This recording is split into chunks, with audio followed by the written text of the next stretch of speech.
Hamas freed 3 hostages in the southern Gaza Strip on Saturday, and Israel released 183 Palestinian prisoners in the fourth round of exchanges during the Gaza ceasefire deal between Israel and Hamas.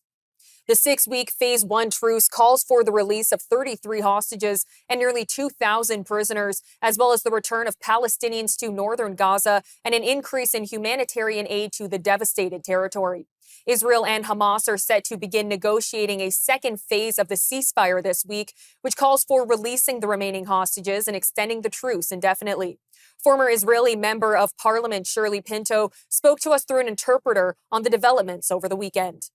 First of all, the hostage was released in the last Saturday. 3 citizens, 2 men, 1 woman, and of course, they're all people. Kit Segal, who is also a citizen of the state of Israel and a state of the United States. And another one that we have released is one hostage that's called, his name is Gadim, and they also called Calderon. And I want to told you about what I signed Saturday, about all the process and the ceremony for this to have to do. The condition when you are on captivity is a very hard condition. And they tell a story that even they was walking on their legs, they was starving. They get a plate of rice for everyone, and they need to kind the rice for having a food for each day. Kit Segal told us also that he was staying in a cave for days.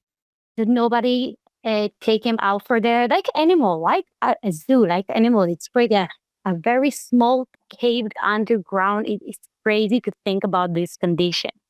And a lot of people seeing all that hostages released and see, okay, they're not a hostage, they're like a president.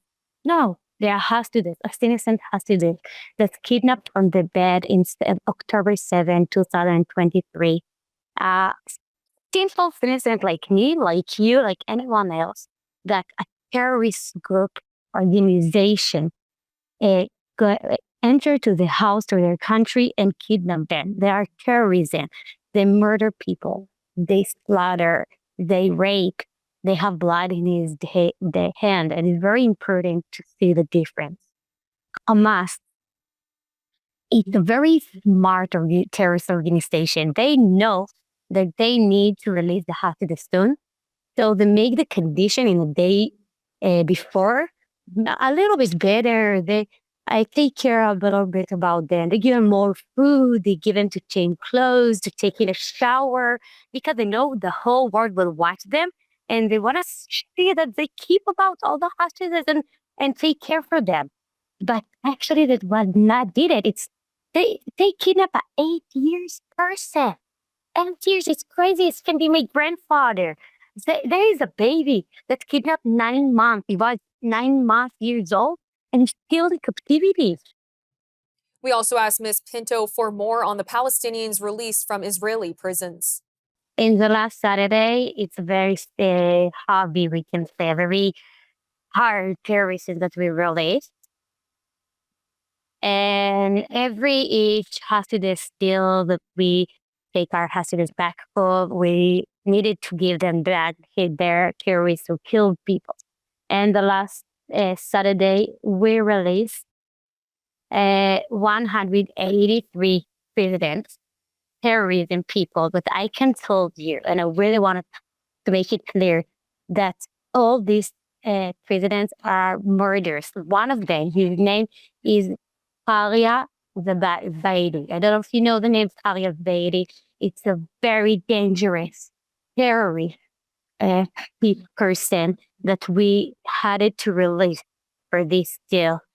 He made a lot of terrorist attacks in the state of Israel. He murdered 6 innocent people. He managed a lot of terrorist attacks, and he was the commander of a group of terrorism in Hamas. So it's not an easy deal for us. We need to do a very hard step to release our citizens, to bring them back home to their family. But we have to do that. But unfortunately, we release murders to free them. And our responsibility is to make sure and to take care that in any way that those people will not get back to do a terrorist uh, attack, because unfortunately we know this is the criminal that we release a murder. People murder citizens. I wish it was innocent people that we was released, but we released a murder. I don't know if there is another country around the world that will accept deal like that to release some murders, people who murders your citizens.